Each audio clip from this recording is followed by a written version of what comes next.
We began today with the U.S. Senate Intelligence Committee holding a hearing on, quote, worldwide threats. Intelligence heads from across the security spectrum testified today, including acting FBI head Andrew McCabe, who replaced the recently fired James Comey.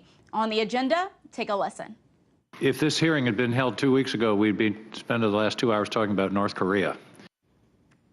But as the meeting was held today, it went in a completely different direction, as RT's Caleb Maupin found out. The hearing was widely anticipated in the aftermath of the firing of FBI Director James Comey. His replacement, a deputy director of the FBI, Andrew McCabe, he was there, and it was expected that there would be some interrogation and some questions about what led up to the firing of James Comey, about possibilities that this could be linked to the investigation of Russian meddling in the elections. However, the chair of the Senate committee was quick to rebuff those who expected that to be the focus of the hearing. Let me disappoint everybody up front.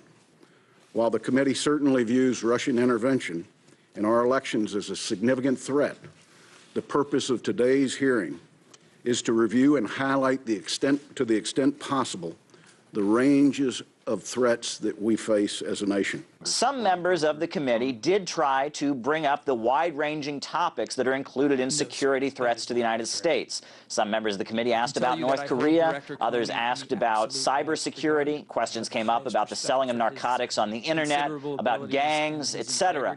However, there is one topic that seemed to continually be raised throughout the hearing, no matter where the conversation went. Russian activities, manipulation, outright lies, propaganda, call them whatever, Russian interference, cyber activity, the hacking and leaking, illicit Russian money, even at this moment, even on this day, in ways we haven't seen before, to influence our elections. There seemed to be almost a consensus in the room that some kind of cyber doctrine needed to be developed, a real strategy for dealing with the threat of cyber attack needed to be solidified by the U.S. government and the intelligence community. While coming up with a cyber strategy is not easily done and requires a lot of work, they do seem to have a backup plan, which is to take advice and take direction from Russia's neighbors. Let's take a listen. You and I were in the Ukraine and Poland just about a year ago, and what they told us over there was that the best defense, they can't shut down their TV networks, they can't turn off the internet. The best defense is if the public knows what's happening and they say, oh, it's just the Russians again.